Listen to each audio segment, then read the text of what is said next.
पूर्व राष्ट्रीय अध्यक्ष आदरणीय डॉक्टर मुरली मनोहर जी जोशी को।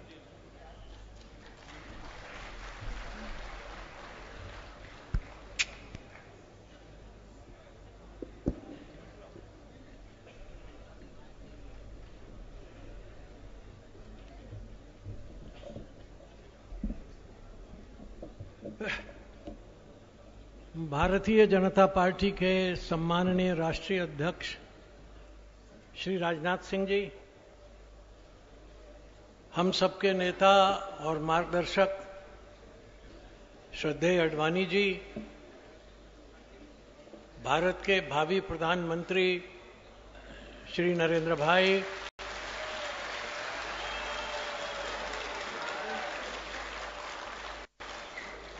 लोकसभा में प्रतिपक्ष की नेता बहन सुषमा जी, राज्यसभा में प्रतिपक्ष के नेता जिन्होंने बहुत अभी विस्तार के साथ और कुशलता के साथ प्रस्ताव को हमारे सामने रखा, श्री अरुण जेटली जी, पूर्व राष्ट्रीय अध्यक्ष श्री वेंकैया नायडू जी, श्री नितिन गडकरी जी, मंच पर विराजमान हमारे सभी जाज्वल्यमान नक्षत्र भारत की राजनीति के मुख्यमंत्रीगण और अन्य सभी पदाधिकारी, इस परिषद में पधारे हुए बहनों और भाइयों, श्री अरुण जी ने प्रस्ताव की सभी महत्वपूर्ण जितनी भी विशेषताएं हो सकती थी उन सबको रेखांकित कर दिया है। मैं इस बात से सहमत हूं कि ये जो पिछला दशक रहा है, ये आर्थिक सर्वनाश का दशक था। पूरी अर्थव्यवस्था का सर्वनाश हुआ, कृषि का सर्वनाश हुआ, उद्योगों का सर्वनाश हुआ, विनिर्माण का सर्वनाश हुआ, बुनियादी ढांचे का सर्वनाश हुआ, रोजगार का सर्वनाश हुआ। शिक्षा तो ऐसी दुर्गति को कभी देखी नहीं थी जैसी आज है। आंतरिक और बाह्य सुरक्षा बिल्कुल ध्वस्त है। स्वास्थ्य देश का, दुनिया के लोग हमारे भारत के भावी नागरिकों के स्वास्थ्य को, पोषण को देख करके दुखी होते हैं। कहते हैं ये कैसा देश है जिसमें सबसे अधिक कुपोषित बच्चे हैं, सबसे अधिक रोगी बच्चे हैं, सबसे अधिक विकलांग बच्चे हैं। 3 से 4% तक देश में अगर विकलांगता की जनसंख्या में वृद्धि हो जाए और वो रुकने का नाम ही ना ले, तो आप समझ सकते हैं कि देश की अर्थव्यवस्था का क्या हाल है। प्रशासन ध्वस्त है और सबसे बड़ी खराब बात यह हुई है कि इस पिछले दशक में देश के नैतिक और मूल्यों में भारी गिरावट आई है। बाजारी मूल्यों में तो आई है, रुपए की कीमत गिरी है, वो तो एक कहानी है, लेकिन देश के नैतिक चरित्र में, नैतिक मूल्यों में भारी गिरावट आई है। अपराध बढ़े हैं, महिलाओं की सुरक्षा घटी है, महिलाओं के प्रति अपराध बढ़े हैं, वरिष्ठ नागरिकों के प्रति अपराध बढ़े हैं। ये जो कई बार लगता है कि ये केवल कानून और विधि की बात है, नहीं, इसके पीछे आर्थिक कारण होते हैं जो सामाजिक अपराधों को और अनेक सामाजिक विकृतियों को जन्म देते हैं। इसलिए अर्थव्यवस्था ये सामान्य केवल बाजार का भाव इसी से संबंधित नहीं है, रेवेन्यू के आने और जाने मात्र से संबंधित नहीं है। क्या हो रहा है देश में, देश की अर्थव्यवस्था के दूरगामी परिणाम क्या हो रहे हैं, ये समझने की बात है। अन्यथा देश की अर्थनीति को, जिसका भी उल्लेख हमारे अरुण जी ने किया कि उसको सुधारने का एक बहुत भारी जिम्मा आने वाली सरकार को अपने नरेंद्र भाई के नेतृत्व में उठाना पड़ेगा। ये गंभीर चुनौती है, आर्थिक चुनौती सामान्य नहीं है, इसके साथ पर्यावरण भी जुड़ गया है। इस अर्थव्यवस्था ने हमारे सारे पर्यावरण को ध्वस्त किया है। ऐसी ऐसी नीतियां बनाई हैं कि जिसके कारण से हमारे देश का पर्यावरण जो किसी समय बहुत अच्छा माना जाता था, एनवायरमेंटल डिग्रेडेशन बहुत किया है। हमारे देश के जितने भी प्राकृतिक साधन थे उनकी लूट मचाई है, लुटाया है उनको, बेहिसाब लुटाया है। अरुण जी ने तो केवल 2G का उल्लेख किया, लेकिन एक KG भी है, एक कोयले का भी है, खेल में भी घोटाला है, तेल में भी घोटाला है, रेल में भी घोटाला है। और इन सब घोटालेबाजों में से बहुतों को हमारी PSC की कमेटी ने जब उनके ऊपर जांच करके परिणाम दिए तो बहुत से लोग उसमें से जेल भी गए हैं, और अब जेल में भी घोटाला है। कोई जगह बची नहीं है जहां इन्होंने घोटाला न किया हो। और इस घोटालों ने, इन भ्रष्टाचार ने देश की अर्थव्यवस्था की कमर तोड़ के रखी है। करोड़ों करोड़ों, लाखों करोड़ रुपयों के नुकसान हुए। उस विस्तार में मैं नहीं जाना चाहता हूं, मैं रोज वही काम करता हूं। PSC के अध्यक्ष के नाते जो पार्टी ने मुझे काम दिया है, इन सारे घोटालों को देख रहा हूं तो मुझे लगता है कि ये देश चल कैसे रहा है। इतने घोटाले, इतनी लूट, ऐसी खसोट, नीचे से ऊपर तक, मंत्री शामिल, अफसर शामिल, व्यापारी शामिल, कौन नहीं शामिल उसके। स्वास्थ्य घोटाला, लोग गांवों में दवाइयों के लिए तड़प रहे हैं और अस्पतालों के घोटाले हो रहे हैं। हमने जांच की कि जब ये नेशनल रूरल हेल्थ मिशन की जांच हो रही थी तो गांवों में जहां अस्पताल बनना चाहिए था, प्राथमिक चिकित्सा केंद्र बनना चाहिए था, नहीं था। और जहां था उसमें या तो कंडे रखे हुए थे, उपले रखे हुए थे, लकड़ी रखी हुई थी, या किसी ने पब्लिक डिस्ट्रीब्यूशन सिस्टम का अपना गोदाम खोल रखा था, या लोग वहां बैठ करके जुआ और शराब कर रहे थे। जहां दवाइयां मिली वहां 3 साल पुरानी दवाइयां बांटी गई। लोग जेल गए, मंत्री जेल गए, निकाले गए, IAS अफसर जेल में बैठे हुए हैं। घोटाले। और जब ये घोटाले पकड़े गए तो बजाय इनको ठीक करने के, लोगों को दंडित करने के, सरकार इनको बचाने के लिए गई है। अभी कल मैंने पढ़ा, प्रधानमंत्री जी ने कहा है कि विरोधियों ने और CAG ने ऐसा वातावरण पैदा कर दिया कि अर्थव्यवस्था खराब हो गई। जी नहीं, यह गलत बात है। अर्थव्यवस्था खराब आपकी दुर्नीतियों से हुई है, आपकी गलत नीतियों से हुई है, आपके भ्रष्टाचार से हुई है। और ऐसा भ्रष्टाचार है कि जिसकी सुई इस सरकार में कोई बचा नहीं है जिसकी तरफ न जाती हो। ऐसे ऐसे लोगों ने लिखे हैं कि ये FAM, ये पैसा FAM को गया है। FAM जो है ये फैमिली का थोड़ा सा शुरुआत करते हैं, FAMILY होता है, तो FAM को गया है भ्रष्टाचार का पैसा। क्या बात है। रिकॉर्ड्स में लोग कहते हैं कि हमने फैमिली को पैसा दिया है। भ्रष्टाचार पर आधारित ये सरकार है, ये बनी भी भ्रष्टाचार से थी। आपको याद होगा कि जो पैसा देकर के वोट खरीदे थे इन्होंने पिछली सरकार में, न्यूक्लियर डील के समय बचाया था अपने आप को अविश्वास के प्रस्ताव। और मैं इसलिए कहना चाहता हूं कि ये सरकार भ्रष्टाचार से पैदा हुई है, भ्रष्टाचारियों द्वारा चलाई जा रही है और केवल भ्रष्टाचारियों का भला कर रही है। इसकी नीतियां आम आदमी के साथ, जनता के साथ, गरीब आदमियों के साथ नहीं है। और ये लोगों में विक्षोभ है, इसके लिए गुस्सा है, क्रोध है, वाजिब क्रोध है।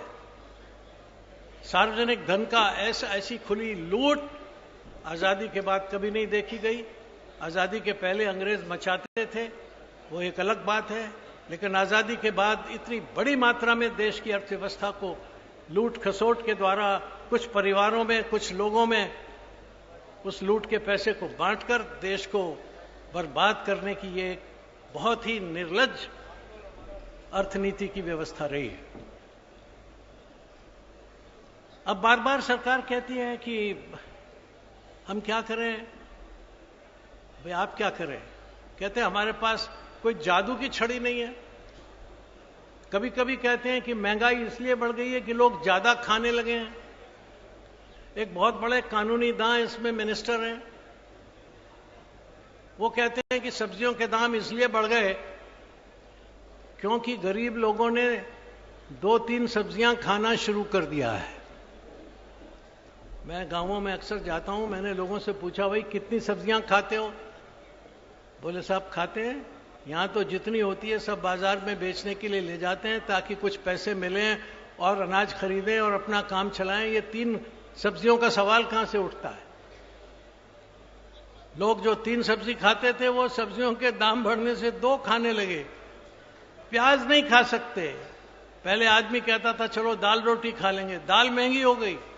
फिर उसने कहा चलो कोई बात नहीं है प्याज रोटी खा लेंगे, प्याज महंगा हो गया। उसने कहा चलो नमक रोटी खा लेंगे, नमक भी पूर्वोत्तर में उधर 100 रुपए किलो बिक गया। क्या सरकार, ऐसा कहीं हो सकता है? ऐसी कोई नीतियां इस देश में चलने दी जा सकती हैं? ये क्या साउंड इकोनॉमिक्स है?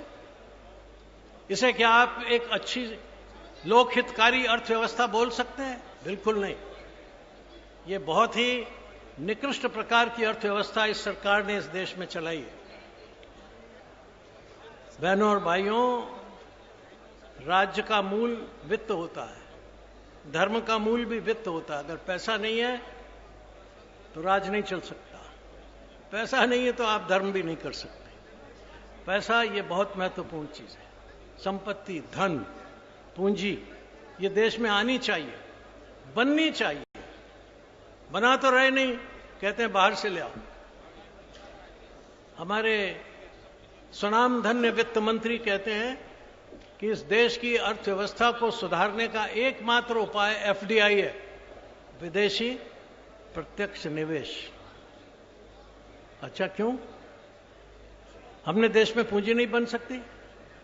बोले वो बनी तो थी अटल जी के जमाने में, वो हमने लूट फूट करके खा पी डाली, भ्रष्टाचार में उसे नष्ट कर दिया। अब तो बाहर से ही आना पड़ा। एफडीआई जितनी जरूरत होती है लोग लेते हैं, देश सरकारें लेती हैं, ली जाए। लेकिन कहां ली जाए, किस तरह से ली जाए, किस टर्म्स पर ली जाए, किसके फायदे के लिए ली जाए, उसका विचार होता है। किस क्षेत्र में ली जाए, उसके परिणाम क्या होंगे, उसको सोच समझ करके लिया जाए। लेकिन उनका नहीं, खुदरा व्यापार में एफडी ले आओ, रिटेल। हम लोगों ने उसका विरोध किया, पार्लियामेंट में विरोध किया। और मैं बधाई देना चाहता हूं राजनाथ सिंह जी को कि इन्होंने ऐलान किया था कि अगर भारतीय जनता पार्टी के नेतृत्व की सरकार बनेगी तो हम एफडीआई की जो ये खुदरा में नीति है इसको वापस कर। आपने ऐलान किया था, मैं इस बात से सहमत हूं, ये सही बात है। खुदरा व्यापार में एफडीआई लाकर सरकार इस देश की अर्थव्यवस्था को और अधिक पंगु बना दे। जहां जरूरी है वहां हम लेते हैं, उसके लिए निर्धारित है स्थान। लेंगे, उधार भी लेंगे, एफडीआई भी लेंगे, पैसा भी कमाएंगे, वापस भी करेंगे। मगर आज जो इन्होंने हालत बनाई है वो देख करके मुझे बहुत बहुत चिंता होती है। कितनी मात्रा में इस देश के ऊपर विदेशी पैसा, कर्जा हर तरफ से हो गया है, वो बहुत चिंता की बात है। मैं आपको ये बताना चाहता हूं कि हमारे देश पर कितना कर्जा चढ़ गया है इनकी नीतियों से, तो आपको भी सुन के आश्चर्य होगा। 13 मई 2013 का जवाब दिया है फाइनेंस मिनिस्ट्री ने एक आरटीआई में। सरकारी लोन यानी सरकार ने जो कर्जा लिया है वो मल्टीलेटरल ऋण, वो भारतीय रुपए में 24 अरब, इकाई, दहाई, सैकड़ा, हजार, 10,000, लाख, 10 लाख, करोड़, 10 करोड़, अरब, 10 अरब, खरब, 10 खरब, 24 खरब रुपया है। और बायलेटरल लोन ये 10 खरब। कुल मिलाकर के ये हमारे देश में समय 34 खरब रुपए। इकाई, दहाई, सैकड़ा से देखिए, निकाल लीजिए कितने शून्य लगेंगे, उतने रुपए का सरकारी लोन। और जो गैर सरकारी लोन है वो 4 खरब 92 करोड़ का है। दोनों को मिला लीजिए, इतना कर्जा हमारे देश के ऊपर इस सरकार ने स्थापित किया है। अगर ये कर्जा और संपत्ति पैदा करता है, रोजगार पैदा करता है, निर्माण में सहायता देता है, एक्सपोर्ट बढ़ाता है, हमारे देश की सुरक्षा व्यवस्था को दृढ़ करता है, कोई हर्जा नहीं, कर्जा लेंगे देंगे। लेकिन ये जहां गया कहां है? इसका अधिकांश गैर उत्पादक कामों में गया है। कर्जा लेना बुरा नहीं है, व्यापार में कर्जा लेते हैं, जरूरत पड़ने पर कर्जा लेते हैं, मगर उसका सदुपयोग होना चाहिए। महंगाई अगर देश में निर्माण को, देश में रोजगार को बढ़ाने के लिए थोड़ी बहुत होती है, वो स्वीकार्य है, लेकिन फजूल खर्ची से, नॉन प्रोडक्टिव एक्सपेंसेस से अगर आप महंगाई बढ़ाते हैं, वो देश के साथ अन्याय है, वो बहुत ही खतरनाक अर्थव्यवस्था की तरफ ले जाता है। अगर यही हालत रही और देश के आंतरिक साधन नहीं बढ़े और ये विदेशी कर्जे सरकारी और गैर सरकारी बढ़ते गए, तो धीरे धीरे आपकी समस्त जीडीपी के ऊपर उनका नियंत्रण आ जाएगा। इस बात पर गौर कीजिए, ये जो इस देश का उत्पादन है, इस देश की जो आर्थिक समृद्धि है, वो हमारे देश के लोग पैदा करते हैं, हमारा परिश्रम का नतीजा है वो। लेकिन उसके ऊपर अगर कर्जे की मात्रा और उसका अनुपात एक सीमा से अधिक बढ़ता है, जिसके खतरे पैदा हो रहे हैं, तो हमारी आर्थिक संप्रभुता खतरे में पड़ जाएगी। क्या आप चाहेंगे कि यह देश आर्थिक नीति से गुलाम हो जाए? क्या ख्याल है आपका? तो जोर से बताइए, आवाज मनमोहन सिंह जी के कान में नहीं चाहिए। क्या यह देश आर्थिक संप्रभुता खो बैठे? और यह मैं बता देता हूं कि अगर देश आर्थिक संप्रभुता खो बैठता है, तो देश की राजनीतिक संप्रभुता को आप नहीं बचा सकेंगे, आप देश फिर से गुलामी के दौर पर चले जाएंगे। क्या आप इस स्थिति को स्वीकार करेंगे? अगर नहीं करेंगे तो फिर संकल्पवान बनिए कि किसी भी हालत में इस सरकार को अब इस देश में रहने की इजाजत नहीं दी जा सकती। हम देश की आर्थिक संप्रभुता को किसी के हाथ में गिरवी नहीं रखने देंगे। हम देश की राजनीतिक संप्रभुता को किसी के हाथ में गिरवी नहीं रखने देंगे। और इसीलिए हमने संकल्प किया है कि एक मजबूत भारतीय जनता पार्टी की सरकार नरेंद्र भाई के नेतृत्व में बनाएंगे और देश को कर्जे से भी मुक्त कराएंगे। और न केवल कर्जे से मुक्त कराएंगे, बल्कि आज जो हम कर्जा ले रहे हैं, तो कल इसे कर्जा देने वाला बनाएंगे। स्थिति आई थी, हमने कर्जा देने वाला बनाया था। ये क्या बात है? कैसी अर्थव्यवस्था चल रही है? अभी और देखिए, बाली में अभी एक सम्मेलन हुआ था। बहुत पहले जब हम लोगों की सरकार थी वाजपेयी जी के नेतृत्व में, तो मुरसली मारान कुछ समय थे वाणिज्य मंत्री थे, बाद में अरुण जी वाणिज्य मंत्री थे। वहां ऐसे मसलों को हमने होने नहीं दिया, सिंगापुर में, कानकुन में नहीं होने दिया, जो किसान के विरोध में था, जो इस देश के सामान्य व्यापार के विरोध में था, नहीं होने दिया, खत्म करा दिया था। आखिरी सम्मेलन में मुझे बहुत अच्छी तरह याद है, अरुण जी उसमें गए थे और वो सारे जितने भी मुद्दे थे वहां उनको वापस करा दिया था WTO में, वो नहीं उठेंगे। लेकिन इस बार हमारे वाणिज्य मंत्री ने उन्हीं सारे मुद्दों को वापस ले आए और आके बड़े गौरव से कहते हैं कि हमने एक पीस, शांति का एक वातावरण कायम कर दिया, एक पीस क्लॉज बना ली। क्या है ये? जरा समझ लीजिए इसको और इससे आने वाले खतरों को समझ लीजिए। और वो भी एक बड़ा खतरा नरेंद्र भाई को उठाना पड़ेगा, उसका समाधान निकालना पड़ेगा। हमने जो अभी भारत की संसद में फूड सिक्योरिटी बिल पास किया, उसके तहत अनाज का प्रोक्योरमेंट ये केंद्रीय सरकार करेगी और जिस दाम पर खरीदेगी उससे सस्ते दाम पर निर्धन वर्गों को देगी। और योजना तो यह है कि देश के 70% लोगों को देंगे। अब एक विदेश व्यापार समझौतों के अंतर्गत WTO में एक नियम यह है कि आप ये अनुदान एक अनुपात से ज्यादा नहीं दे सकते। जितना आपका उत्पादन है और जो आप उसका प्रयोग कर रहे हैं, आपका एक्सपोर्ट इंपोर्ट सबको ध्यान में रखते हुए आप अपने कुल उत्पादन का 10% से अधिक इस प्रकार से नहीं कर सकते। लेकिन अब जो उसका दाम एमएसपी हम दे रहे हैं और देंगे आगे, जब बहुत ज्यादा प्रोक्योरमेंट होगा तो वो इस सीमा से आगे बढ़ जाएगा। ये सीमा से आगे बढ़ते ही दूसरे लोग हम पर मुकदमा कर सकते हैं कि आप अंतर्राष्ट्रीय व्यापार में विकार पैदा कर रहे हैं, उसको डिस्टॉर्ट कर रहे हैं। यानी हम अपने गरीबों के लिए अगर कुछ करना चाहते हैं तो उसके लिए हमें एक सीमा से आगे अगर करना है तो कुछ विधि निषेधों का पालन करना पड़ेगा, नहीं कर सकेंगे। यहां कर दिया गया। मैंने तब भी संसद में कहा था कि आप जो ये कर रहे हैं जरा होशियारी से कीजिए, WTO के नियम इसमें आपको बाधा डालेंगे। नहीं माने, चले गए। अब वहां उन लोगों ने कहा कि आपने कैसे किया है, ये तो आपका कानून खराब है, ये तो आप हमारे व्यापार को विकृत कर रहे हैं, हमारे असंतुलित कर रहे हैं अपने आप, हमारे अनाज के व्यापार को, खाद्य के व्यापार को। तो क्या किया जाए?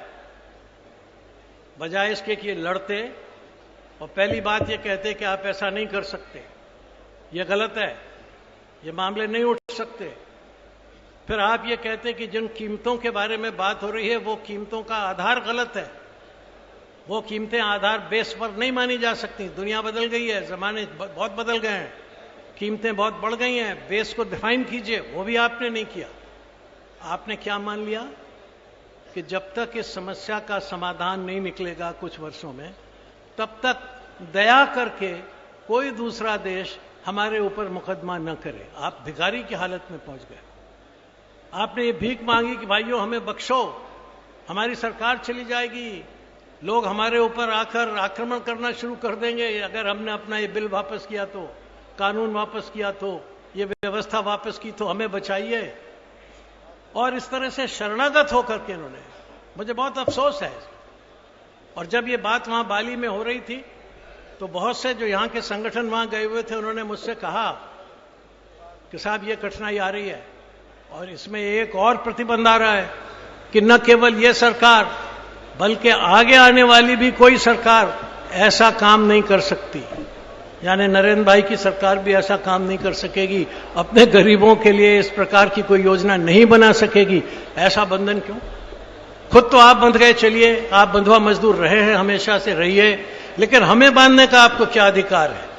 ऐसे तमाम कानूनों का भारतीय जनता पार्टी की सरकार विरोध करेगी, WTO में कसकर विरोध करेगी और भारत के किसानों और छोटे व्यापारियों को बचाने के लिए हर प्रकार का संघर्ष करेगी। यह अर्थव्यवस्था केवल कुछ खास लोगों के लिए नहीं चलेगी, अगर चलेगी तो सारे देश के आम आदमी के, गरीब आदमी के, निर्धन आदमी के हाथ में चलेगी। ये क्या बात?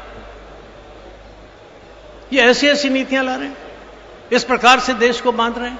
और क्यों ना बांधे? हमारे जो इस समय के वित्त मंत्री जी हैं, मुझे बहुत अच्छी तरह याद है, उन्होंने जब ये पहली बार वित्त मंत्री बने थे कुछ साल पहले, तो ये इंग्लैंड गए थे।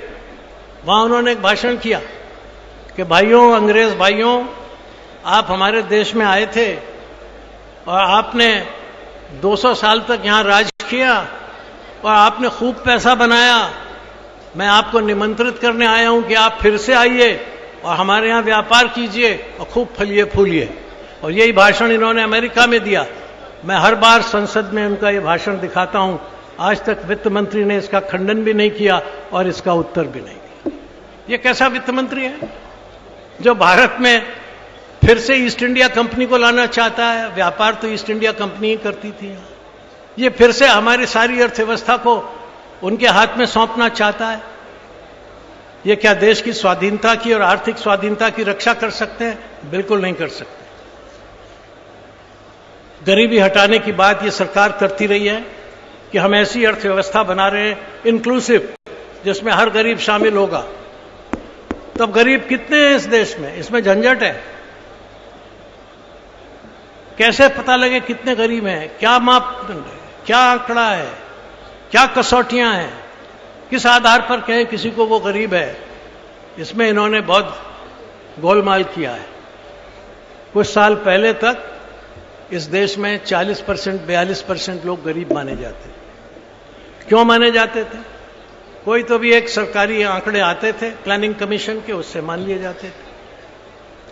फिर यह सवाल उठा कि यह ठीक नहीं है, तो एनएसएसओ से आंकड़े लगाए गए, उसमें भी इसी तरह की संख्या आने लगी।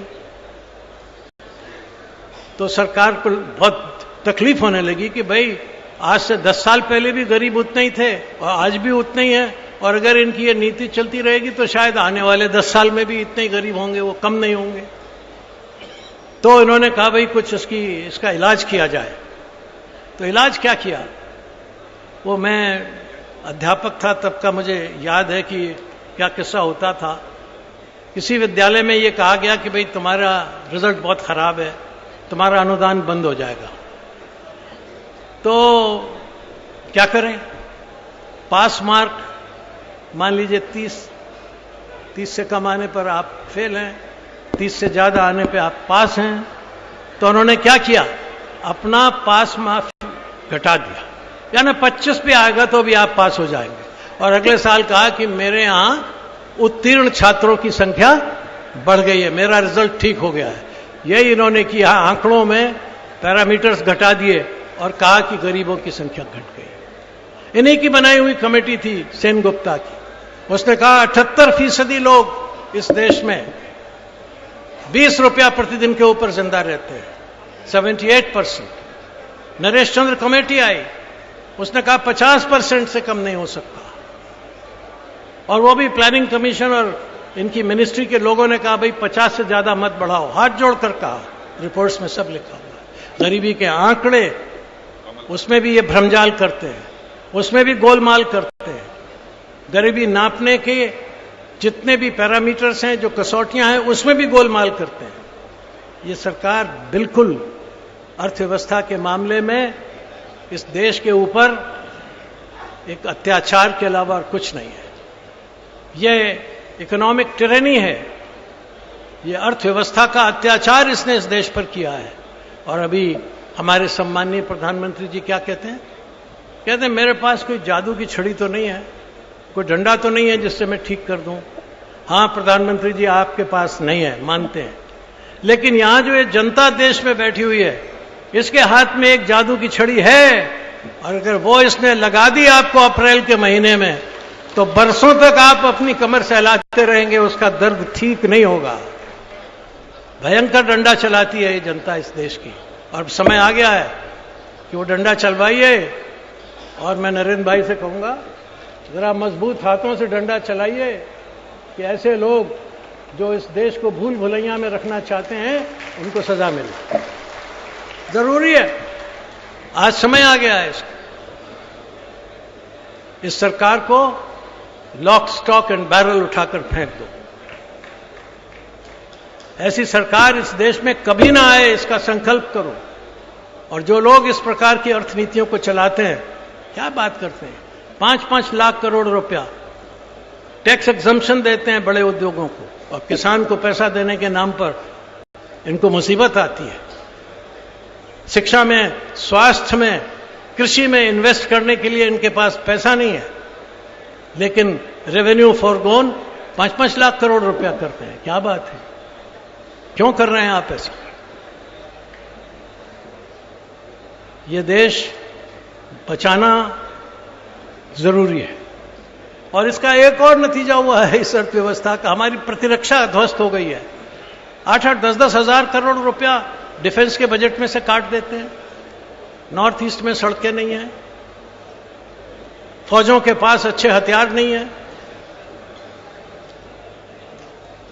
पैसा नहीं है। क्यों नहीं है भाई पैसा? जब तक देश सुरक्षित नहीं होगा, कोई अर्थव्यवस्था जो देश की सुरक्षा के साथ गोलमाल करती है, वो देश के हितों के साथ, मैं विश्वासघात तो आज नहीं कहूंगा, लेकिन वो देश के हितों के साथ भारी अन्याय करती है, देश के हितों की भारी उपेक्षा करती है। ये कितनी खतरनाक बात, क्या हालत आपने कर दी है। सन 62 के हालात आप फिर से लाना चाहते हैं क्या? क्या करना चाहते हैं आप इस देश में? चीनी आए और हमारा सिपाही उसे हटा ना पाए, पाकिस्तानी आए और सिर काट के ले जाए। क्या क्या आपने हालत बनाई? मजबूत, दृढ़, अस्त्र शस्त्रों से सुसज्जित भारत की जवान भारत की सेना में होने चाहिए। अर्थव्यवस्था प्रतिरक्षा केंद्रित होनी चाहिए, और मैं आपसे कहना चाहता हूं, आज से नहीं, सन 62 से मैं ये बात कह रहा हूं, डिफेंस एंड डेवलपमेंट, इसमें कोई विरोध नहीं है, बल्कि मैं ये कहता हूं कई बार, डेवलपमेंट थ्रू डिफेंस। प्रतिरक्षा के लिए जो आप सड़क बनाते हैं वो भी डेवलपमेंट है, हथियारों के लिए जो आप मेटलर्जी बनाते हैं वो भी डेवलपमेंट है, देश की सेना के लिए जो आप हवाई जहाज और जहाजों के अंदर इन्वेस्ट करते हैं वो भी डेवलपमेंट है, अगर आप समुद्री प्रतिरक्षण करते हैं, कोस्ट गार्ड बनाते हैं, वो भी डेवलपमेंट है और डिफेंस है। तो इसलिए डेवलपमेंट के साथ डिफेंस और डिफेंस के मार्फत डेवलपमेंट, अर्थव्यवस्था के चारों खाने, कृषि, वाणिज्य, उद्योग और प्रतिरक्षा, रोजगार सृजन, रोजगारों का सृजन किया जाएगा। अध्यक्ष जी ने आज अपने भाषण में कहा है, मैं उसे दोहराता नहीं हूं, लेकिन रोजगारों का सृजन ये हमारी पहली प्राथमिकता होगी। बिना रोजगार के सृजन के इस देश के नौजवान को अपनी प्रतिभा, अपनी सक्रियता, अपनी रचनाधर्मिता दिखाने का मौका नहीं मिलेगा। जो आज निष्क्रिय होता है उसका दिमाग भी शैतान का घर हो जाता है, लेकिन एक हाथों को सक्रिय दीजिए, रोजगार दीजिए, काम दीजिए और फिर देखिए कि वो क्या करके दिखाता है। मुझे इस देश के नौजवानों पर पूरा विश्वास है। 40 साल मैंने उन्हीं नौजवानों के साथ बिताए हैं एक अध्यापक के नाते। मैं जानता हूं उनमें कितनी ऊर्जा है, मैं जानता हूं उनमें कितने सपने हैं, मैं जानता हूं उनमें क्या करने की तमन्नाएं हैं। मैं उनकी भुजाओं को फड़कता हुआ देख रहा हूं, मैं उनके पांवों की थरकन देख रहा हूं, मैं उनके आंखों के सपने देख रहा हूं, मैं उनकी जिजीविषा देख रहा हूं और उनके अदम्य उत्साह को देख रहा हूं कि वो भारतवर्ष को विश्व का सबसे अधिक संपन्न और समर्थ देश बनाने के लिए आज उठ खड़े हुए हैं। बहनों और भाइयों, अर्थव्यवस्था इसी दृष्टि से विकसित की जानी चाहिए। अर्थव्यवस्था का इस सरकार ने कोई भी ऐसा आयाम नहीं रखा है जो आज देश हित में हो। बहुत खेद के साथ मुझे कहना पड़ता है कि ये सरकार जाना चाहिए और मैं पूरी तन्मयता के साथ श्री जेटली जी द्वारा रखे प्रस्ताव का पूरा समर्थन करता हूं। धन्यवाद। बहुत बहुत धन्यवाद डॉक्टर